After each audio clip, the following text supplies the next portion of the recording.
Hi hello ಎಲ್ರಿಗೂ ನಮಸ್ಕಾರ. ಇವತ್ತು ನಾನು ಮಖಾನನ ಬಳಸಿ ಸ್ವೀಟ್ ಪಾಪ್ಕಾರ್ನ ಹೇಗೆ ಮಾಡೋದು ಅಂತ ತೋರಿಸ್ತಾ ಇದ್ದೀನಿ.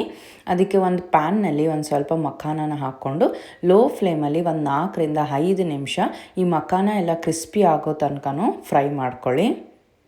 ಫ್ಲೇಮ್ನ ಲೋ ಅಲ್ಲಿ ಇಟ್ಕೊಂಡೆ ನೀವು ಫ್ರೈ ಮಾಡ್ಕೊಳ್ಳಿ. ಈಗ ನೋಡಿ, ನಾನು ಈ ಮಖಾನನ್ನೆಲ್ಲ ಒಂದು 4ರಿಂದ 5 ನಿಮಿಷ ಚೆನ್ನಾಗಿ ಕ್ರಿಸ್ಪಿ ಆಗೋವರೆಗೂ ಫ್ರೈ ಮಾಡಿಕೊಂಡು ಇವನ್ನ ಒಂದು ಬೌಲಿಗೆ ತೆಗೆದು ಎತ್ತಿಟ್ಕೊಂಡಿದ್ದೀನಿ.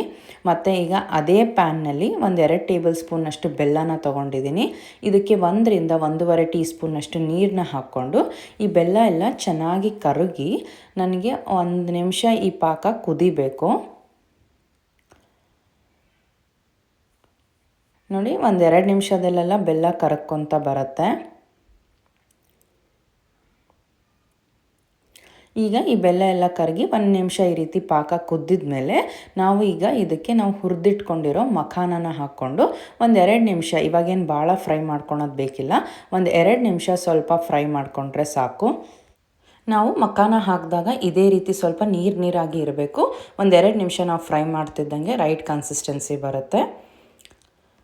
ನೋಡಿ, ಈಗ ಇದಕ್ಕೆ ನಾನು 1 ಟೇಬಲ್ ಸ್ಪೂನು ಒಣ ಕೊಬ್ಬರಿನ ಹಾಕೋತಾ ಇದ್ದೀನಿ. ಮತ್ತು ಫ್ಲೇವರ್ಗೆ ಒಂದು ಸ್ವಲ್ಪ ಏಲಕ್ಕಿ ಪುಡಿನ ಹಾಕ್ಕೊಂಡು ಎಲ್ಲ ಚೆನ್ನಾಗಿ 1 ನಿಮಿಷ ಮಿಕ್ಸ್ ಮಾಡ್ಕೊಳ್ಳಿ.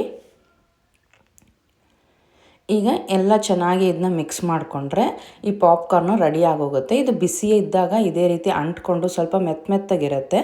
ನೀವು ಇದೆಲ್ಲ ಆಗಿದ್ಮೇಲೆ ಇದನ್ನ ಒಂದು ಪ್ಲೇಟಿಗೆ ಹಾಕ್ಕೊಂಬಿಟ್ಟು ಸ್ವಲ್ಪ ಹರಡಿಬಿಟ್ಟು ಇದೊಂದು ಚೂರು ಆರಿದ ಮೇಲೆ ಚೆನ್ನಾಗಿ ಕ್ರಿಸ್ಪಿಯಾಗಿ ಮತ್ತು ಎಲ್ಲ ಮಖಾನ 1ರಿಂದ 1 ಸಪ್ರೇಟ್ ಆಗುತ್ತೆ.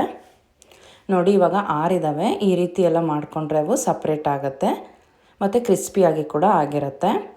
ಈ ರೆಸಿಪಿನ, ಇದು ಒಂದು ಒಳ್ಳೆ ಹೆಲ್ತಿ ಆಪ್ಷನ್ನು, ಸ್ನ್ಯಾಕಿಂಗ್ ಆಪ್ಷನ್ನು. ಈ ರೆಸಿಪಿ ಟ್ರೈ ಮಾಡಿ ನಿಮ್ಮ ಫ್ರೆಂಡ್ಸ್ ಆ್ಯಂಡ್ ಫ್ಯಾಮಿಲಿ ಜೊತೆ ಶೇರ್ ಮಾಡಿ ಮತ್ತು ಚಾನಲ್ಗೆ ಲೈಕ್ ಆ್ಯಂಡ್ ಸಬ್ಸ್ಕ್ರೈಬ್ ಮಾಡ್ಕೊಳ್ಳಿ.